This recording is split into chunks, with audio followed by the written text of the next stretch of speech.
Good morning. My name is Professor Claudia Rinaldi, and I am the director of the Pathways to Teacher Diversity and Pathways to Diversity program at LaSalle University. And today we'll have a mentoring session with three of our college students who will be here to share a little bit about how they made their choice in selecting their majors and what that major has been over the different years in the college as it get closer to graduation. Today, as you can see, we have three students. We have Kathleen Enriquez, who is a senior in psychology major, Yadira Medina, who is a secondary history major for education, and Laidali Suarez, who is a secondary in English major as well. So good morning, ladies. I wanted to thank you for coming today, and I wanted to know if we could start by just talking about when you were back in high school, how did you select a major when applying to college? And then we'll go from there asking just more different specific questions. So tell us just a little bit about yourself and what you were thinking in high school that helped you to select a major. So Jadira, you want to begin? Sure. So back when I was in high school, I think so my concentration is in history, and I always knew I wanted to do something in history since freshman year when I took a world history class, and I was like, this is just so fascinating because like the interconnectedness and like global studies and things like that. So I know I wanted to do something with like history, not sure quite just yet what. And then I think like junior year, I had this like really amazing teacher, and he just inspired me to want to be a teacher. So I was like, I'll go to college and be a teacher for history. And that's kind of where I am now. Not really that exciting, but yeah. Good. So your passion began like sophomore year taking the world history class and finding it fascinating. Mm. Yeah, and that doesn't happen to everybody. I took that class when I was in high school, and that did not happen to me. So finding your passion is really, really key. What about you, Catherine? So in high school, I was really good with science, and except when I got to chemistry. So throughout all my high school career, I thought I was going to go into STEM, but um, I was kind of honest with myself when I was applying to schools, and I was like, I don't know how to do any math, and I don't know if I like the sciences or if I'm just good at it, but it's not really a passion. So um, and I was always kind of interested in mental health, and in the community that I'm from, it's a predominantly Hispanic community where mental health is seen as weakness. So I wanted to kind of when I first started, I wanted to be a counselor or a therapist, especially for high school students in predominantly low income neighborhoods, whether that be in schools or just in the neighborhoods. So that's why I was just gonna go with psychology, but um, yeah, that's how it started. Good, great. And Laidalise is a first year college student. So Laidalise, why don't you tell us your trajectory and how you selected your major? So, I've been someone that's like very artistic. Since I was young, I've always been into music. And so throughout like high school, middle school, since elementary, I've been like doing anything with music. So I've played like several instruments. And so when I got to high school, even outside of school, I was like doing activities that had to do with music, like marching band and stuff like that. And like that is one of my passions, but being able to like help others and teach others to also like understand how to read notes and stuff like that, like that was always something that was, I guess, like a separate passion for me. And like in the future, I hope to be able to also maybe be like a private instructor or something.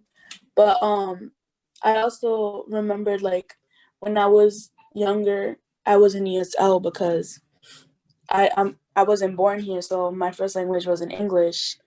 And I always loved that class, not only because I was like learning English, but also because I was being able to connect with people that were like in a similar situation as me. So that's something that I want to do. And so like I just knew like that I wanted to do teaching, and I wanted to start off with English, but like I also want to move into like ESL and all that. So Interesting trajectory. Like Dalisa, I was also born outside of the United States. So I came when I was 10 and I was learning English too. I didn't know any word of English. So that was really, really tough. And I think that's why I'm also passionate about that. But you heard the 3 students here today have shared that they found something that they were really interested in. So that is really part of the key in kind of thinking about what is it that you're interested in, and you could have multiple interests. And in fact, for Lee, something that I haven't shared with her is that they are people who do music therapy for children.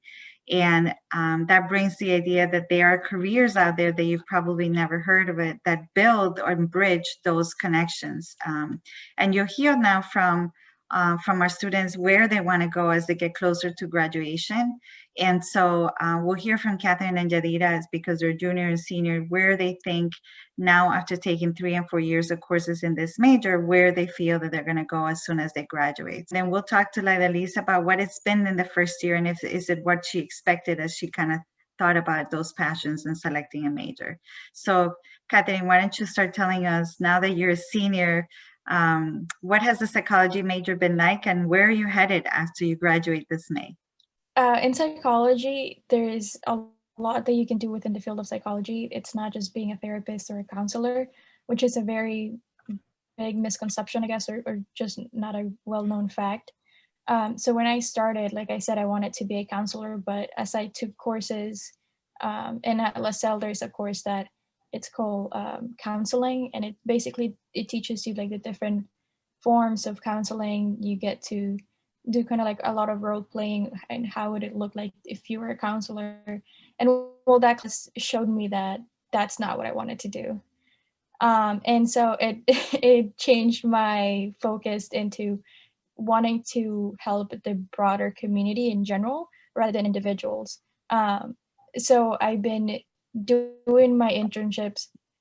My first internship, I did it at MGH with a program of the MGH Youth Scholars, and it was kind of just helping a cohort of 9th graders navigate around the hospital and learn about different programs or different careers within STEM. And then my second internship now is in the Neighborhood Health Center of East Boston, and I'm in the neighborhood trauma team, which focuses a lot on helping and bringing resources to families who suffer traumatic events due to violence in the community or immigration-related trauma or domestic violence trauma. So we focus a lot on how to help the community, and I think that is where my passion lies. Instead of helping individuals with individual therapy, I rather like work for the community in general. And so now I am applying to grad schools for programs of public health, and maybe some programs are public health and public policy. So I'm not sure where that will take me, but that's where I am at the moment. Catherine, very exciting. And you bring up a great point that there are so many careers in the field of psychology and health that really work hand in hand. And the idea that you also don't always have to go into private therapy, but you could go into more supporting of communities. So we are very excited to see where you're going to be headed next year. And hopefully you'll come back in a year from now and tell us how and what you're doing. What about you, Yadira? What is going on to 3 years of being a secondary history major, and every experience that you had on campus to kind of get you to think about what's next? I definitely, and this is like a concept that's been brought up in classes about the different types of schoolings. Like there's the urban, there's the suburban, there's the inner city, all those types of schools. And I would love to come back to where I live right now. I live in Lawrence, Massachusetts, where it's a mostly Hispanic population.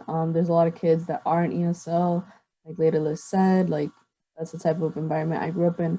I actually was also in ESL, but not because I couldn't speak English, but because I just didn't speak at all. So they assumed I didn't speak English, but that's just because I was nervous and didn't want to like mess up, which is something that like kids go through when they move to